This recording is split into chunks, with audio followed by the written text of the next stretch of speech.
Hola y bienvenidos a Random Access History, el podcast que les habla de problemas, angustias y preguntas de la historia profesional en relación con la tecnología, los videojuegos, el mundo digital y en general la cultura pop. Como siempre, estamos Elvis, @Elvis con Z Rojas. Y José, @JoseGeekLML.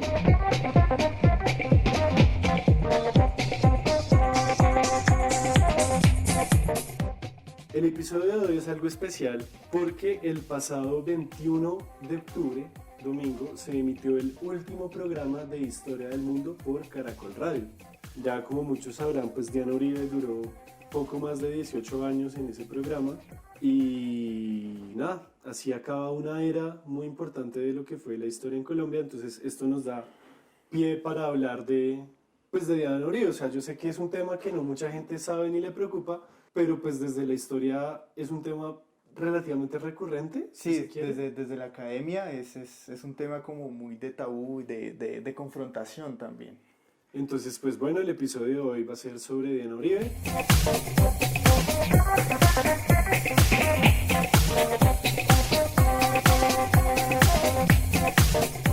Bueno, José, ¿de qué vamos a hablar hoy? Bueno, pues teníamos unos temas planeados y es básicamente, primero quiero resaltar que este no era el episodio que teníamos planeado para este mes. Sí, es verdad. Íbamos a hablar de memes, pero bueno, eso queda para el próximo mes, espérenlo, vamos a hablar sobre los momazos. Los memes. Pero pues con la noticia de Diana Uribe, eso es un episodio que desde el día 1 del podcast teníamos planeado hacer y pues qué mejor momento de hacerlo también en homenaje a Diana Uribe y a todo el trabajo de Historia del Mundo y de la Casa de la Historia. Entonces vamos a hablar un poco de qué es lo que hace especial a Diana Uribe, qué aporta a la historia, qué le aporta a la gente, qué nos aportó y nos aporta a nosotros. Sí.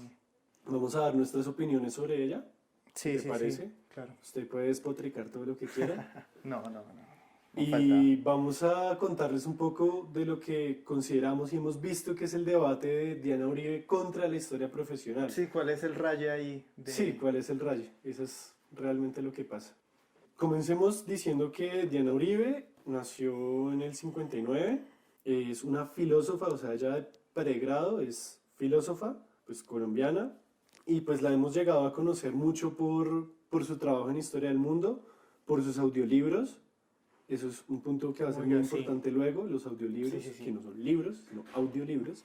Y nada, o sea, ella es de los Andes, se graduó con una tesis sobre los movimientos juveniles de los años 60, entonces pues... Pero ella es filosofía. Filósofa, sí. Ok.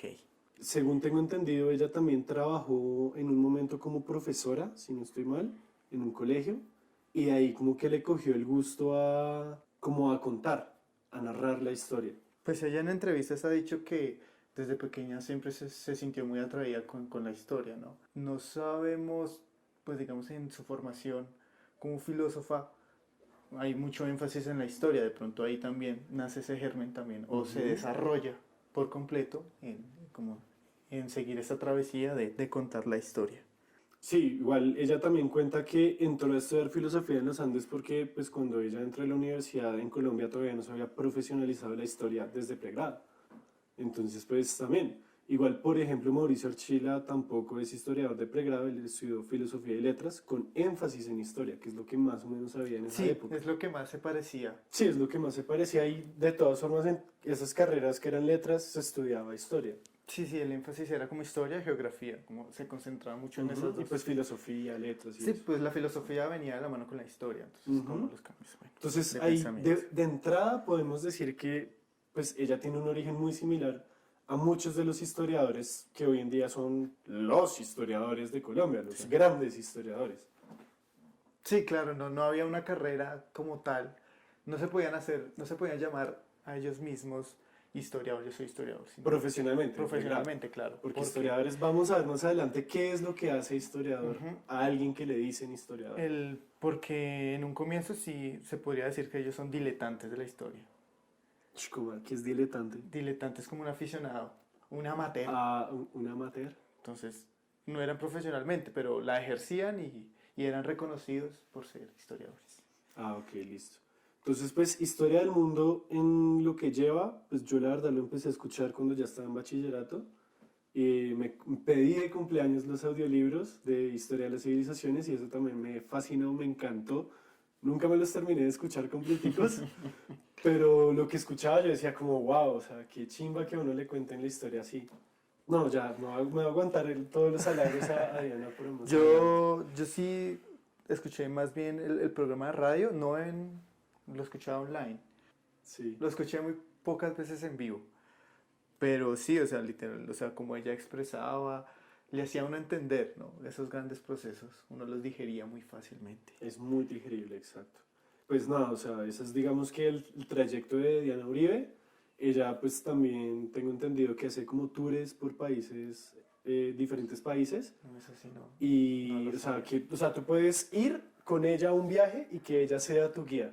Que me parece una chimba, pues porque normalmente cuando uno va, no sé, a un país y hace el recorrido guiado con el guía, pues es un guión muy establecido. Tal vez sea chévere que uno le cuenten así como más, pues más en el idioma que usted entiende. Sí, sí, en lo coloquial, a lo colombiano. Pero ¿cuánto valdrá el chistecito, Ala? Ah, no sé, toca preguntar, pero ush, a mí me tramaría mucho Sería pegar un bueno. ¿A dónde viajecito y iría? ¿A que dónde ella iría? sea a Italia. Me tramaría volver a Italia y Con Vito. ver cómo ella puede llegar a manejar toda la historia que se maneja en Italia, porque pues Italia no es solamente Imperio Romano, sino pues Italia es Italia, está el Risorgimento, la La unificación, unificación. luego todo el siglo XX, la historia del fascismo. Me tramaría ver mucho cómo todos esos universos temporales se combinan en uno solo y cómo ella manejaría la narración ahí. Me tramaría mucho ver eso. Súper. Bueno, ¿qué aporta Diana Uribe que los historiadores de la academia no aportan? Bueno, aquí empieza un poquito el debate. Sí, sí, aquí Es como comienza la el debate. contienda. El peo. Aquí el problema con Diana Uribe y lo que siempre se le ha criticado es que ella no es profesionalmente una historiadora. O sea, es una persona que divulga la historia, que te la cuenta, más no que crea conocimiento histórico. Bueno, vamos a ver hasta qué Vamos punto. a saber hasta qué Sí. punto, pero eso es lo principal, ¿sí? Entonces muchas personas dicen como no, pues Diana Uribe, lo único que hace Diana Uribe son refritos, o sea, eso es coger de varias cosas y unificarlo en un libro. Un poquito de esto, un Un poquito poquito de de aquello. eso, un Jeffrey. y, Pero pues, y pues, entonces está esa contienda de que no, pues ella nunca ha sacado una hipótesis propia con levantamiento de fuentes de la época, con bibliografía que no secundaria. investiga. O sea, en Sí, últimas el debate es que ella no hace historia, sino que la cuenta, pero pues para mí eso de todo. sí, claro, pero obviamente está la contienda, ¿no? Y pues como Sí. buenos historiadores tenemos el ego hasta el cielo, Sí. entonces pues que lo primero que tú digas, soy historiador, como Diana Uribe, entonces uno es como, uy, pero es que ella no. Ojalá, no. Yo diría, ojalá No, yo sí. fuera un historiador como Diana Uribe. Pero mi pregunta era, ¿qué hace ella que bueno. los historiadores no? O sea, no bueno. tanto que no hace, sino que sí hace. Bueno, no, eso era un poquito más. Pero lo que no hacen los historiadores es llegarle al público. Sí, En es que definitiva, es eso. cuenta, en definitiva, ser reconocido como un historiador Y tener una audiencia amplia. muy masiva, es que es Sí, una sí, audiencia masiva. El hecho que ella haya salido de la radio significó trending topic en Twitter por varios días. Desde que se supo la noticia y el día que salió también estuvo ahí casi que todo el día dándole y dándole y dándole. Y es mucha gente que en serio dijo como, ¿cómo así que se acabó el programa? ¿Cómo así? Y es cuando uno se da cuenta del verdadero impacto que ella tuvo. Claro. Además de eso, en 20 años tocó muchísimos temas. Usted, un historiador en 20 años, toca un tema que es el tema que usted está investigando. Sí, claro, en el que O sea, se si usted especializó. está haciendo movimientos sociales, en 20 años no sale de los movimientos sociales. Y movimientos sociales de Colombia. O, por ejemplo, historia ambiental. En 20 años usted no sale de la historia ambiental. En cambio, ella lo que logró en 20 años fue contarle a la gente de todos los países del mundo, menos de Colombia. Más adelante voy a volver a ese tema. Bueno, Y por supuesto el formato no tradicional, claro. porque ya no saca ni papers, ni artículos en periódico, ni artículos en revistas como Credencial Científicas. Historia, Sí, revistas científicas. ni libros como tal, sino son los audiolibros, que son una chimba de escuchar, son una delicia. No es como un audiolibro de la Ilíada donde Alguien lee. no, sino usted se Aquiles. sienta y Sí, chimba. el de Aquiles, de los pies ligeros. Exacto. No es un audiolibro aburrido porque yo normalmente no escucho audiolibros, pero los de Diana Uribe es una delicia de escuchar. Y por supuesto, es una audiencia muy variada. Son niños, adultos, viejitos, gente de todo tipo que está aprendiendo historia con ella y en los colegios se utilizan los audios de Diana Uribe para poder enseñar. Sí, digamos que el único impacto que tienen los historiadores, y eso, porque es más es en las ciencias sociales, en la creación de libros pedagógicos, Sí, como los de Norma y esto, aunque si no lo sabían, se han hecho por tanto historiadores, un poquito historiadores, gente de ciencias sociales, pedagogos, ahí, egresados de universidades egresados de públicas. universidades públicas, pagados como en el culo, pero bueno, en fin, porque te pagan por página, Sí, sí. en fin. Un saludito aquí a nuestro egresado favorito que está en esas ahorita. Ese es el único aporte que desde la academia, por así decirlo, O sea, hace la se le llega a un educación. público específico, pero pues Diana Uribe obviamente rompió esas barreras y Sí, pues o sea, se expandió es en toda muchísimo Colombia. más grande, o sea, es como la Maradona de los historiadores en Colombia. Así, brutal. Bueno, antes de que comencemos ya realmente con ese debate, Sí. el debate puro y duro, ¿tú qué opinas de ella? ¿Cuál ha sido la influencia de Ana Uribe en tu vida, en todo? O sea, desde que la conociste. Ok. Bueno, yo la escuché antes de saber que quería estudiar historia, de cometer ese error. No, mentiras. Antes de ingresar a la carrera, yo escuchaba los audios, no sé qué, mientras jugaba F Empires, los escuchaba, leía mucho los textos de F Doble Empires. dosis de historia, como Doble dosis así. fumándose el Age of Empires mientras que se inyecta Diana Uribe. Entonces me parecían muy interesantes y a pesar de que yo había leído libros, bueno, en fin, de historia, eso fue lo que más lo concentra a uno, más por lo que te decía, ella como expresa las cosas. Y esos grandes procesos uno los veía, los entendía muy, muy fácil. Ya cuando entró a la carrera surge este debate. Entonces la imagen que tenía de Diana se fue opacando. Sí. Porque entonces yo decía, ¿cómo es posible que ella sea la mejor historiadora si no es historiadora? Que no ha producido lo que les había dicho antes, no produce nuevo conocimiento, dónde están sus fuentes en sus libros. Pues eso era mucho también por los pensamientos de los profesores. Sí, claro, es que usted entra a la carrera, se estrella con que la historia no es solamente saber de historia Ah, y sí, contarla, claro. sino es meterse el archivo Ajá. a investigar y Es, sacar ideas. sí, eso es un golpe directo en que uno piensa que no, yo voy a la biblioteca, leo unos libritos, ta, me hago el putas y voy a ser un viejo que va a Como estar Diana sentado. Uribe. Sí, y voy a ser un viejo que va a estar sentado en una biblioteca y voy a saber mucho y me van a respetar. No, uno se choca directo y te dicen, listo, prepare su investigación, prepare una hipótesis, levante sus fuentes y empieza a construir el relato. Y uno como, uy, marica, ¿esto qué? ¿Cómo así? Es una bofetada en la cara sí, con es. un guante de látex. ¡Tum! Todo, hijo de puta. Sí. Bienvenido a la realidad. Entonces, esa imagen de Diana Uribe que ya ahorita que ya finalizó mi carrera y que ya entro en esto del mundo digital, sí, claro, o sea, la labor de Diana es 10 de 10.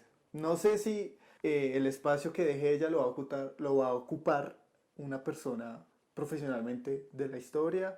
No sabemos hasta qué punto a Colombia sí en verdad le interesa saber historia, pues porque esto es un claro mensaje Sí, claro. a O sea, callar la historia. lo que está haciendo Caracol Radio es un mensaje clarísimo, hacernos pistola a todos los que nos interesa eso y a todos los que creemos que una sociedad mejor se logra también con un conocimiento histórico fuerte, que en últimas es crítico. Y yo siento que Diana Uribe también inculcaba un poco eso. Y bueno, ¿y tú? Eh, ¿Cuál es tu opinión? Mi opinión, para mí Diana Uribe es la mejor historiadora de Colombia, no en cuanto a que saque los mejores papers y los mejores libros, Pues está sino rankeada en... que esté rankeada en conciencias como el putas, pero no, sino en cuanto a la labor de ella, cómo narra las cosas, a cómo le llega a la gente y a cómo cuando uno la escucha uno siente esa pasión que ella tiene, me parece muy bacano y pues yo también la escuché antes de entrar a la carrera y yo también entré a la carrera gracias a Diana Uribe, porque yo dije como, hombre, yo quiero ser como ella, yo quiero saber muchas cosas para poderlas contar y pues viendo el pensum yo veía que había mucha historia de Colombia en los pensum pues, de historia en general. Ajá.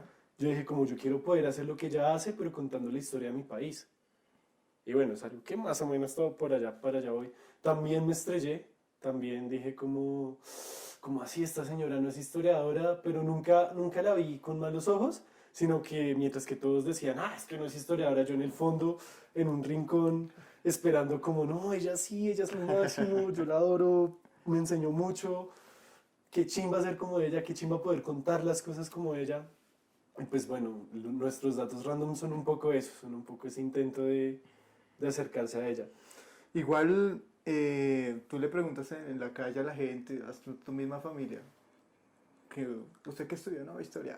Como Diana Uribe, lo que les decía. Sí, O sea, es como... es el historiador referente para la historia de Colombia. Sí, pocas personas dicen, como Gonzalo Sánchez o como Mauricio Archila. Como Jaime Jaramillo Uribe, bueno, en fin. Sí. Entonces yo creo que pronto la academia está celosa de ella. Ya vamos para allá, ya vamos para allá. Pero bueno. Yo todavía puedo sentir que, pues gracias a su audiencia masiva, ella le ha llegado a, yo creo que, me atrevería a decir a millones de personas, si no cientos de miles, pero es una gente, o sea, es mucha gente. Mucha gente. Yo me atrevería hasta de pronto a hacer un paralelo con Radio Sutatensa, de la labor educativa que ella ha tenido en estos finales del siglo XX y principios del siglo XXI. Ha sido yo creo que muy similar a lo que Radio Sutatensa hizo en su momento.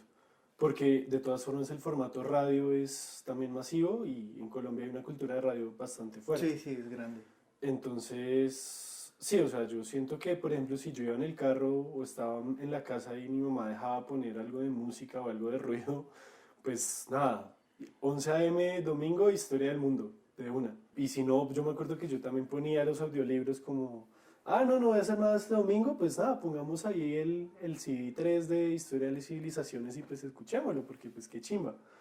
Y a mí se me hace muy bonito y a la vez pues también se puede criticar eso que ella romantiza mucho la historia, o sea, ella ve la historia como una fuerza sobrenatural. Estos últimos meses vengo escuchando los programas de Rusia y entonces hay muchos momentos en los que se dice como, y ellos no estaban preparados para las fuerzas de la historia que no se detienen. Como pinta unos paisajes temporales muy bonitos que es eso, como la historia como una fuerza abstracta, sobrenatural, super Jedi, la fuerza de la historia. Se me hace muy bonito eso, pues obviamente yo no creo que la historia funcione así. No, ni cagando. Pero para comunicar, claro, como, para un primer acercamiento. Como un elemento narrativo, funciona muy bien y ayuda a explicar las cosas. Porque en últimas esa fuerza de la historia son todos los procesos de larga duración que nosotros estudiamos. De larga y mediana duración. Sí. Que son esos procesos sociales, económicos, ambientales, políticos, que son muy profundos a la sociedad y que nosotros en el día a día no los vemos, pero cuando vemos todo como en una duración más larga, en un periodo de 20, 30, un siglo, sí se ven. Y son los procesos de la historia que nosotros como historiadores debemos estudiar. Entonces, eso la verdad me encanta cómo ella romantiza la historia y realmente se siente la pasión al momento de contar las cosas. Que usted en las conferencias, en los congresos, normalmente no se ve. Sí, muy poco. O sea, se ve como, bueno, este es mi trabajo. O sea, uno sabe que los investigadores sí son apasionados por sus temas, pero al momento de contarlo entran en la dinámica rígida de la academia y no pueden expresar todo lo que sienten. O sea, como que usted en un congreso, usted no puede subirse al escenario y decir, vengan, mi tema es una chimba por esto, esto y esto. Porque pues no encaja. Sí, claro. Sí, es que es otro formato totalmente diferente. Y aunque uno sí le persiga a los investigadores esa pasión, porque muchas veces hablan, aunque las últimas conferencias que yo he asistido han sido no tan esquemáticas de que mire, esas son mis fuentes, analicé esto, utilicé no sé, estas tablas de retención, bueno, en fin.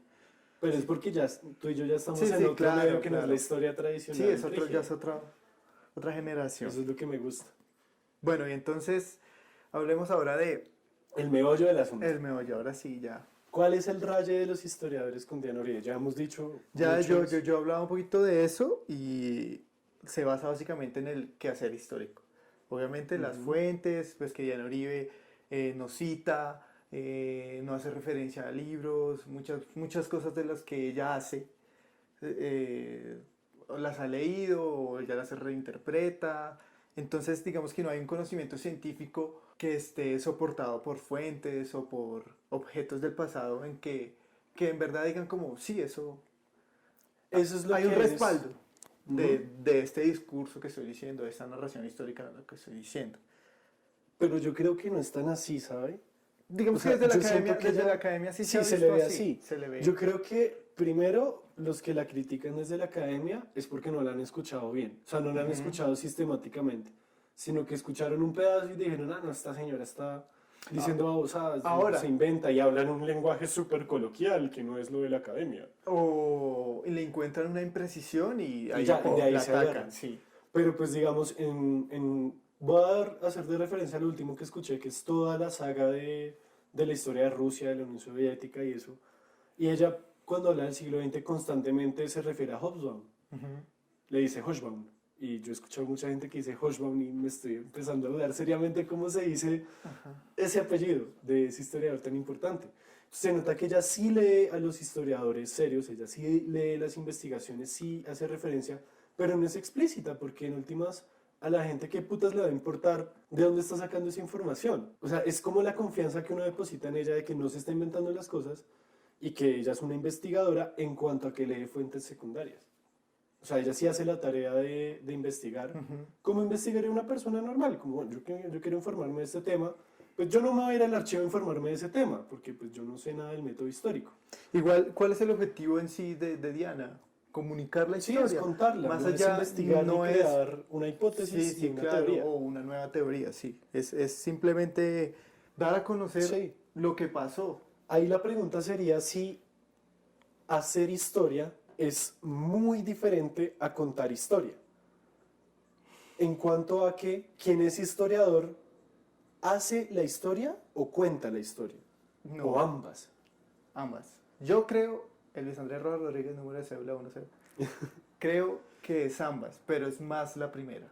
Más el hacer historia. Claro, uno la construye, güey. Listo. La construye Entonces- en el sentido de que tú buscas tus propias fuentes, Ujú. las recolectas y de ahí dices como, venga, yo pego estas piezas más o menos y a partir Saco de un esto relato. saco ese relato que fue lo que pudo haber pasado. Es que hay muchas veces también, y hablo de las primeras experiencias en las que hablaban los profesores de Diana Uribe, decían que ella buscaba decir lo que en verdad pasó. Sí, pero yo no creo que ella sea Y tan pues así. de ahí ya se parte de hecho de que no se puede Sí. conocer el pasado realmente como Dicen pasó. que Es Diana imposible. Uribe es positivista, pero pues yo la verdad no la sentí así. O sea, cuando yo la escuché, Claro. no creo. Digamos que Entonces, en ese orden de ideas, ¿tú no crees que se merezca el título de historiadora? Porque ella no hace la historia, no levanta investigación. profesionalmente y por lo que yo he recibido en la carrera, no. Sí, no, entonces no. Pero el problema es que en Colombia la carrera No, de en todo historia lado. es muy, muy reciente. Sí. Entonces muchos de los historiadores que consideramos historiadores no son historiadores, profesionalmente. Yo siento que, sí, exacto. Yo la verdad siento que pasa el problema con muchas artes. Y es que, por ejemplo, usted le pueden decir, y usted se puede decir a sí mismo que es músico porque sabe tocar un instrumento. Pero eso no quiere decir que usted tenga el título académico de músico o artista. Pero es que también está Sí. el debate de que el título, Pasa lo mismo, o sea, en la sociedad pasa lo mismo. está el debate de que el título en verdad lo hace uno. Sí, exacto. Pero entonces puede ser lo contrario. Usted no es ingeniero si usted no se graduó de ingeniería, ¿sí? Pero usted sí puede ser historiador sin necesidad de tener un pregrado o un posgrado en historia.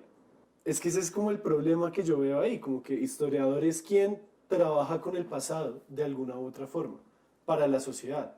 Sí. Pero pues para nosotros historiadores el que tenga el cartón de pregrado, de maestría Pues o doctorado claro. en historia. Pues como historiadores no nos vamos a dar palo entre nosotros, Sí, obviamente. desde que somos poquitos. Pero aquí la cuestión es, ese siempre ha sido el debate y se centra mucho en eso de que el título no lo hace, no lo tiene, por lo tanto no es historiador. Ok. Yo he escuchado también que otra de las críticas que le hacen es que le falta rigurosidad. Pero nunca he visto a qué se refieren con esa rigurosidad. Yo creo que Si es que quieren que cuente hecho tras hecho, tras hecho, tras hecho, pues qué aburrido, porque eso tampoco lo hacemos nosotros. no, yo creo más bien ¿A qué se refiere es eso? con las citas. Que se coman sus citas. por favor, Es que más cuando- bien eso, o sea, pues es que uno llega aquí, lo que decía la primera estrella es, bueno, tiene que aprender a citar y no, ¿qué citar?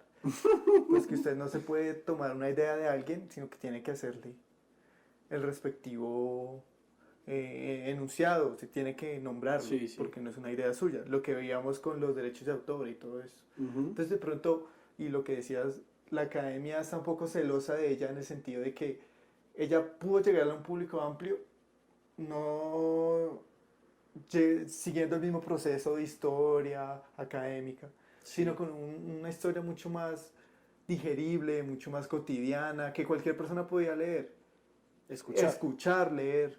Sí. Y pues que en la academia no, porque si te hablaban de, no sé, del capital cultural, uno, ¿qué es esa ¿Qué es mierda? esa mierda? Entonces Diana Uribe no utilizaba esos términos y de pronto los historiadores estamos celosos, no sé, yo no sé si estoy celoso o no estoy celoso, pero decir como, venga, pues esta nena la sacó del estadio, se hizo con plata y pues yo Y estudié famosa, yo estudié un doctorado, tengo un postdoctorado y no consigo empleo ni por hijo de puta. Entonces es como, de pronto sí puede ser más allá de todas las críticas que le han dado, que unas pueden ser ciertas, otras no, bueno, todo puede ser debatible, es más bien Sí. estar celoso de la fama de Diana Uribe. Yo también creo que es algo de celos y algo de que los académicos que la critican no han podido comprender el hecho de que distintos formatos conllevan Ahora sí, sí, a claro. distinto contenido. Sí. Como que esa relación formato-contenido. Y que ellos no pueden tener los libros con 50 pies de página por página Ujú. en un formato radio, en un formato web, en un formato video. Sí, es algo que yo creo que ahí hay un choque entre el formato Claro. y el contenido. Y por eso yo también creo que dicen falta de rigurosidad. Pero es que cuando uno la escucha, yo no siento falta de rigurosidad por ningún lado, porque ella abarca lo que es el hecho, lo que son los personajes, pero no se queda ahí. Ella de todas formas entra a explicar las fuerzas grandes de mediana y larga duración, aunque no lo diga explícitamente, aunque ella no diga, bueno, en este capítulo les voy a contar qué es la larga duración y por qué Braudel es importante. No, a nadie le importa. Y eso es súper aburrido para la gente que no estudia historia. Es como que ella supo entender el formato en el que trabajaba y por eso triunfó en ese formato. 重大なる放送があります。全国の聴取者の皆様、ご起立 Bueno, 願います。 vamos con los datos random. Elvis, cuéntanos el dato random divertido de hoy. Bueno, mi dato random, puede que muchos lo conozcan, puede que otros no, y entonces es la Guerra de Corea. Como sabrán ustedes, después de la Segunda Guerra Mundial, empieza la Guerra Fría, donde se estaba dividiendo el mundo en dos, entre los defensores de la libertad o los occidentales, con Libertad y capitalismo. la papito. libertad y capitalismo, o sea, los yanquis, contra los de la Unión Soviética y esos países comunistas, socialistas. Entonces resulta que hay un conflicto entre la Corea del Norte y Corea del Sur que aún se siente esa tensión muy fuerte. Claro, es una de las grandes herencias del siglo XX. Ujú.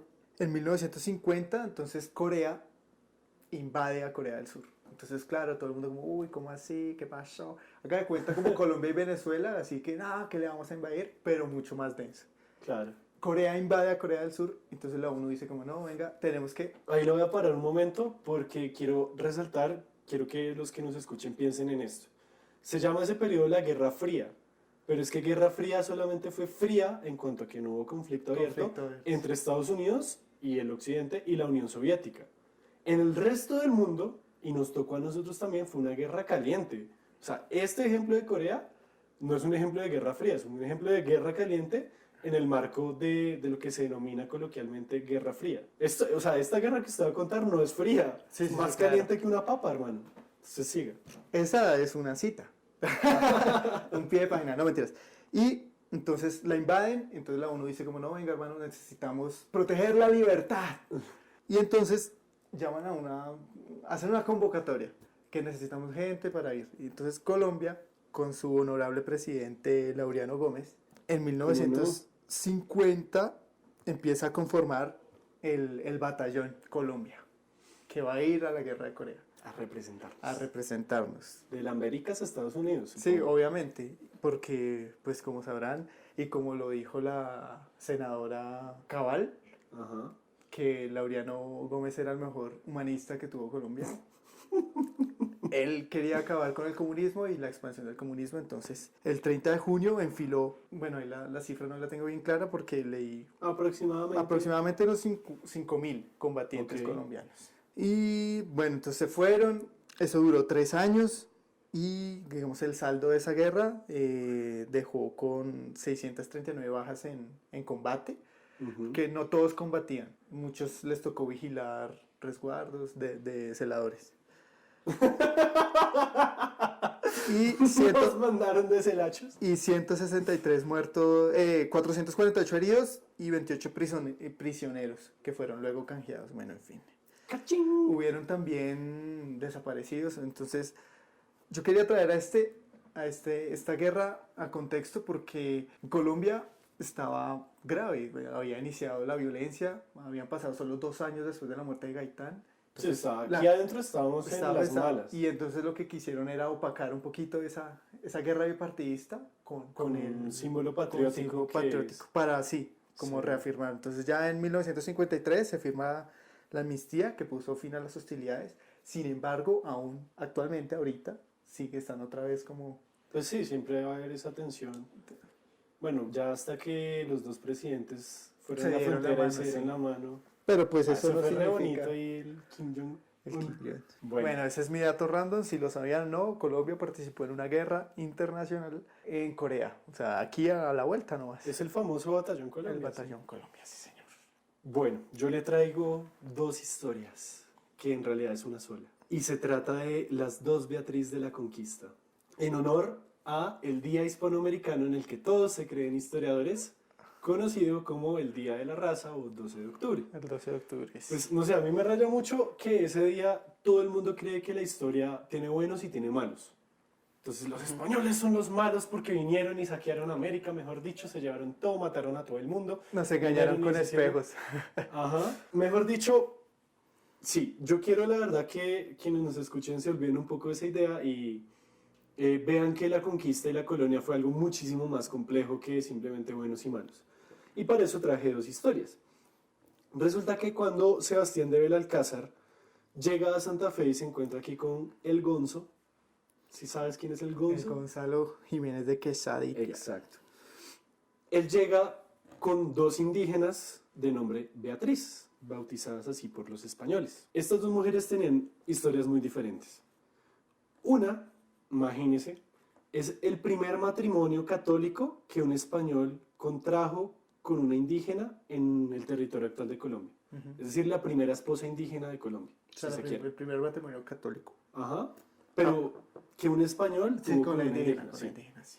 La primera indígena casada por la iglesia. Por la iglesia. Del territorio que hoy en día es Colombia. A la India, a la...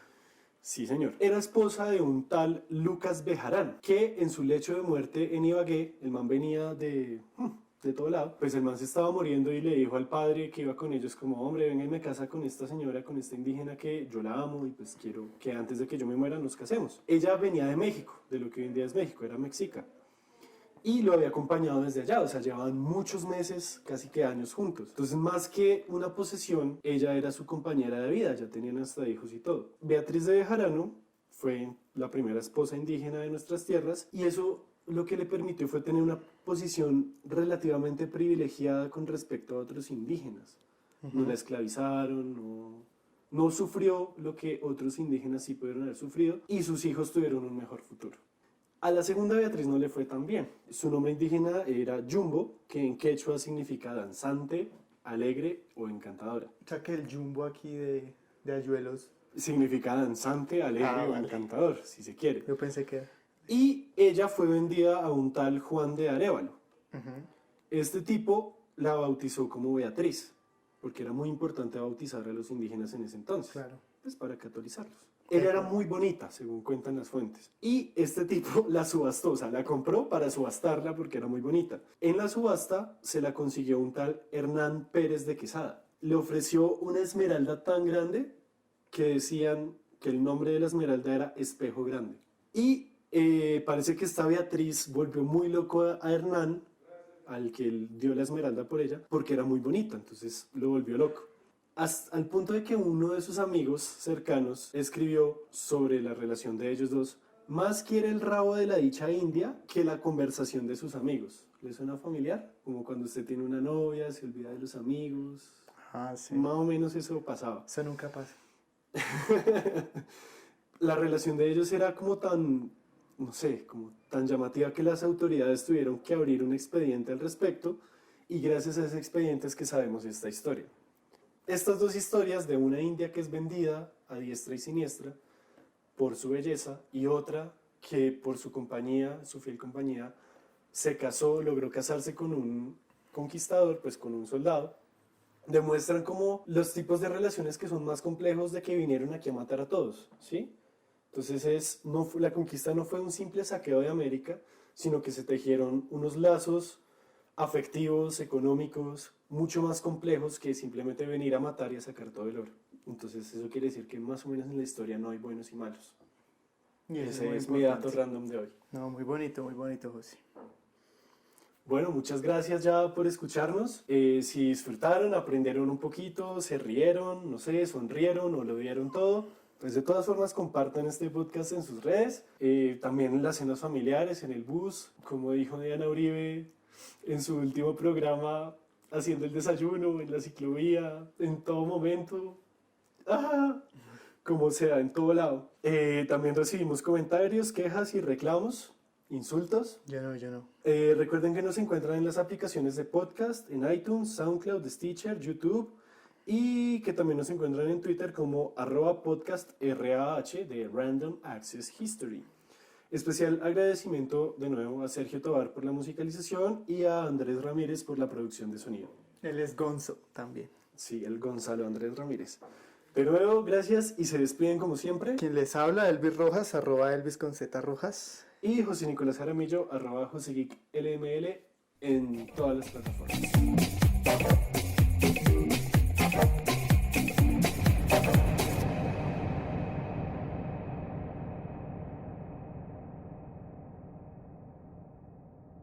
Goodbye.